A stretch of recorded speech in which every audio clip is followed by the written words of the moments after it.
मोर्शी तालुक्यातील रायपूर या गावात राहणाऱ्या राजेंद्र ससाने यांना काही दिवसापूर्वी पीडीएमसी रुग्णालयामध्ये दाखल करण्यात आलं होतं. त्यांच्या डोक्यात गाठी झाल्याने शस्त्रक्रिया करण्यात आली. मात्र डॉक्टरने लक्ष दिलं नाही. प्रशिक्षण घेणाऱ्या डॉक्टरने वरिष्ठ डॉक्टरला माहिती सुद्धा दिली होती.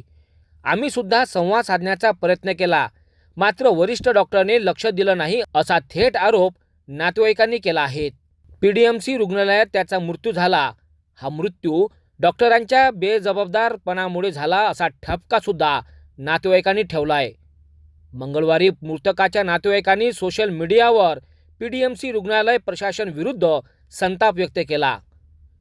ICU मधील आपला भावना व्यक्त करणारा व्हिडिओ थेट सोशल मीडियावर सुद्धा व्हायरल करण्यात आला.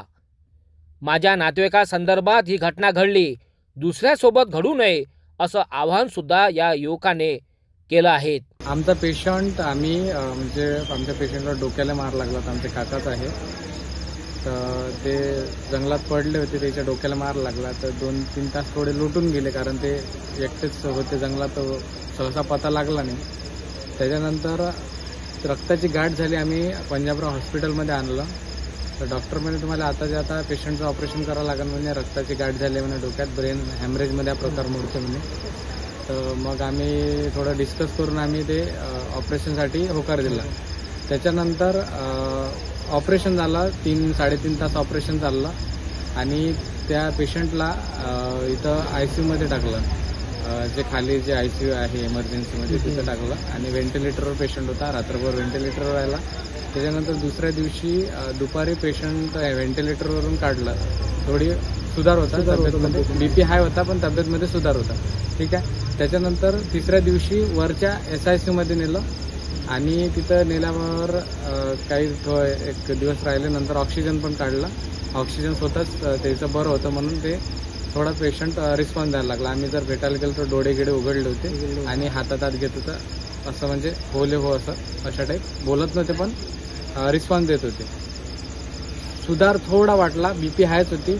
त्याच्यात विषय असा झाला की जो मेन डॉक्टर असते, ज्याच्या अंडरमध्ये पेशंट असते, हा, तर तो डॉक्टर इथं आलाच नाही. डॉक्टरच्या तिथं आलेच नाही. हे ट्रेनी डॉक्टर होते तिथं, ते पण लक्ष देत नव्हते. त्याच्यानंतर तिथं सिस्टरला जाऊन विचारावं की आमच्या पेशंटची कंडिशन काय आहे, तर सिस्टर अजिबात सांगत नव्हते. सिस्टर म्हणत होते की डॉक्टरला विचार. आता डॉक्टरसोबत आमचा संपर्क होत नव्हता. कन्सल्टंट जे डॉक्टर आहे या पीडीएमसीचा जो कोलॅप्स असते त्या डॉक्टरसोबत, ते डॉक्टरच आले नाही. त्याचा राऊंड होते म्हणे. रोज आम्ही वाट पाहत जाऊ. आम्ही 24 तास पेशंट जवळ होतो पण ते डॉक्टर आले नाही. आमच्या पेशंटची हालत अजून खराब होत गेली. आम्ही पेशंटला काय द्यायचं, काय चारायचं किंवा अजून काय सांगत नव्हते, ते पण अजिबात सांगत नव्हते. आणि शनिवारी म्हणत होते का बा डिस्चार्ज घ्या, डिस्चार्ज म्हणजे. आणि BP हाय असताना, पेशंट एवढा क्रिटिकल असताना मोठे डॉक्टर म्हणत होते, म्हणजे ट्रेनी डॉक्टरले का त्यांना डिस्चार्ज करून द्या, म्हणजे एवढी कंडिशन खराब असणार. आम्हाला जर रेफर दिलं असतं का बा मला डिस्चार्ज नको, मला रेफर हवं, तर रेफर नाही दिलं त्यांनी. रेफर नाही दिलं, तुम्ही घरी घेऊन जा म्हणजे. आमचं गाव इथून 70 किलोमीटर आहे. गाव एकदम छोटंसं आहे. गावात व्यवस्थित झाला बा. गावात ऑटो नाही आहे, काहीच न्यायाची समजा सोय नाही आहे. आता तुम्ही सांगा, असा पेशंट जर आम्ही घरी घेऊन गेलो तर असा पेशंट वाचन काय? ते म्हणे इन्फेक्शन होते म्हणे हॉस्पिटलमध्ये राहिल्यानं. क्रिटिकल पेशंट जर हॉस्पिटलमध्ये तुम्ही घरी पाठवा, ते म्हणजे दवाखाना असते काय त्यासाठी? तर 5-6 दिवसापासून आम्ही वाट पाहून राहिलो मेन डॉक्टर काही आले नाही. आता क्रिटिकल कंडिशन झाली. आम्ही थोडंसं बोललो डॉक्टरला, जे ट्रेनी डॉक्टर आहे ते ट्रेनी डॉक्टरने त्याचं ट्रीटमेंट चालू केलं, त्याचं ECG केली, सगळ्या गोष्टी. तर ह्या 1 घंट्याच्या प्रोसेसमध्ये त्याचा जीव चालला गेला. ह्या 1 घंट्याच्या प्रोसेसमध्ये, 1-1.5 घंट्याच्या प्रोसेसमध्ये आम्ही खूप विनंती केली का तुम्ही मेन डॉक्टरला बोलवा. मेन डॉक्टर फोन उचलायला तयार नाही. 5-6 दिवसापासून फोन उचलले मेन डॉक्टरनं आणि क्रिटिकल कंडिशन असताना पण फोन उचलले नाही. तर ह्या सगळ्या गोष्टीचे जिम्मेदार पंजाबराव देशमुख हॉस्पिटल आहे, तिथला सगळा स्टाफ आहे, तिथचे सगळे डॉक्टर आहे. कारण आमचा पेशंट चांगला असताना म्हणजे त्याचा जीव गेला, त्याला जबाबदार पूर्ण पीडीएमसी मॅनेजमेंट आहे. तर इथं आमचाच पेशंट नाही तर असे किती साऱ्या गरीब लोकांचा जीव गेलाय बेजबाबदारपणामुळे.